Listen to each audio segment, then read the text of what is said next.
Here to break down the hard decisions that states are facing is Sery Kim, an attorney and a Republican strategist. So, Sery, before we get into the states that are really facing these hard decisions of when to open up and how to do it, yesterday we heard President Trump say that he may have some evidence that this whole pandemic started in a laboratory in China. Now, just from a legal perspective, does it matter whether or not it started in a laboratory or the wet markets when trying to hold China accountable for this?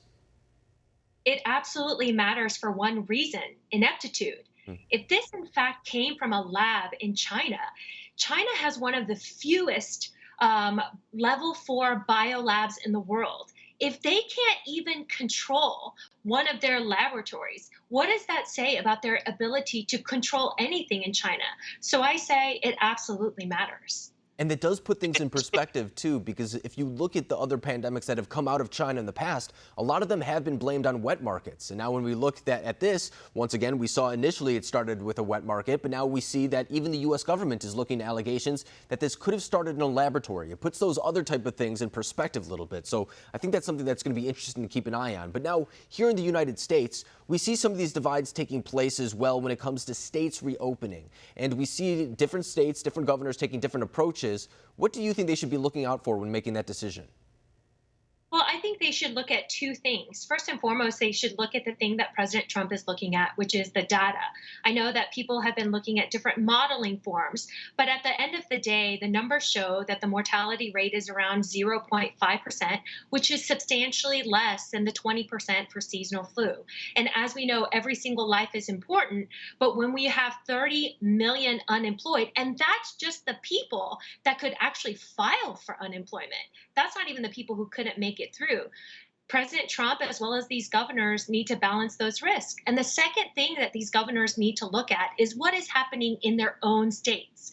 I think Governor Whitmer of Michigan is making all the wrong decisions because the data in her state does not support the most restrictions that any state has been offering, even more than New York City. And the complaints that we're hearing from a lot of people from Michigan is that it should be even more localized. For example, if there is a bad outbreak in Detroit, that shouldn't affect someone in the Upper Peninsula necessarily who doesn't have anything to do with having contact with people on a regular basis. So I think you're speaking to something that the American people are very much so on board with. But when we look at this pandemic, it seems that almost as if the Constitution is being tested at times as well. I mean, we see some of these governors acting in ways where I think in other situations, a lot of people wouldn't say that it's worth the civil liberties that are being jeopardized at this time. And we look at Michigan, as you just brought up there. Gretchen Whitmer, for example, ignored an order by the state. She's, I'm assuming, going to veto what the state legislature said in order to put out her own policy proposal. When that comes to a legal type of proposal, is that something that is okay? Is that something that should be acceptable? Well, I think Governor Whitmer doesn't understand the Constitution, let alone her constituents. The most important thing about being a United States citizen is the Constitution is elastic for times of crisis. People have a high tolerance for subsuming their civil liberties when they believe the greater good exists. But as you and I have just talked about, the data is not there to support people from traveling from one home that they own to another. The data in Michigan does not exist for them not to be able to plant plants outside. I mean, the governor of California, for instance, has put out a laundry list of items that you can do outside. It includes yoga, horseback riding, bocce, but it doesn't include walking.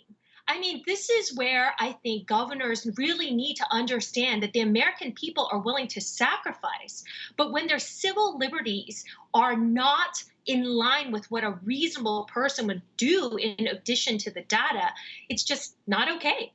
No, I think you're right. And to the point that you were making before, too, for example, California Governor Gavin Newsom, he closed all the beaches and parks in the state. And then the San Diego mayor actually said, you know what, we've got this situation under control. We're doing it pretty well down here. And to his credit, Governor Gavin Newsom said, well, then I'll let you make that decision. I think that's something that we're going to start seeing more from states around the country, because as you were saying, it's not a one-size-fits-all type of response when it comes to this pandemic. But, Sery, I really appreciate you coming on tonight, breaking down this always complicated topic. Thank you very much.